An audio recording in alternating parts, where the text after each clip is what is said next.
മനുഷ്യ ശരീരത്തില് നമ്മൾ അറിഞ്ഞിരിക്കേണ്ട മറ്റൊരു പ്രധാനപ്പെട്ട ഒരു പാരാമീറ്ററാണ് നമ്മുടെ വിസറൽ ഫാറ്റ്. എന്താണ് വിസറൽ ഫാറ്റ് എന്നല്ലേ? നമ്മളെ ശരീരത്തിന്റെ ഉള്ളിൽ ഒരുപാട് ഓർഗൻസുകൾ ഉണ്ട്. ഈ ഓർഗൻസുകളുടെ മുകളിലെല്ലാം പറ്റി പിടിച്ചിരിക്കുന്ന മഞ്ഞ കൊഴുപ്പിനെയാണ് വിസറൽ ഫാറ്റ് എന്ന് പറയുന്നത്.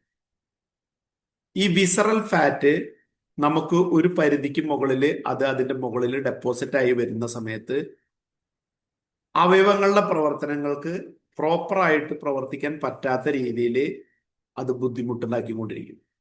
അപ്പൊ അതുകൊണ്ട് തന്നെ ഈ വിസറൽ ഫാറ്റ് നമ്മളെ ശരീരത്തിൽ മെയിൻറ്റെയിൻ ചെയ്യുക എന്നുള്ളത് വളരെ പ്രധാനപ്പെട്ട കാര്യമാണ്. ഇത് നോർമലി നമുക്ക് വിസറൽ ഫാറ്റ് മെയിൻറ്റെയിൻ ചെയ്യേണ്ടത് 5-ൽ താഴെയാണെന്ന് പറയാം.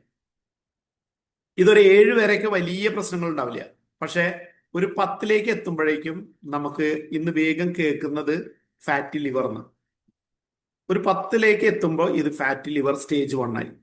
പിന്നെ അവിടുന്ന് മുകളിലേക്ക് അത് നമ്പർ കൂടുന്നതിനനുസരിച്ച് സ്റ്റേജ് 1, സ്റ്റേജ് 2, സ്റ്റേജ് 3 അങ്ങനെ പോകും. അത് അവസാനം നമ്മൾ ലിവർ സിറോസിസ് വരെ അത് എത്തും.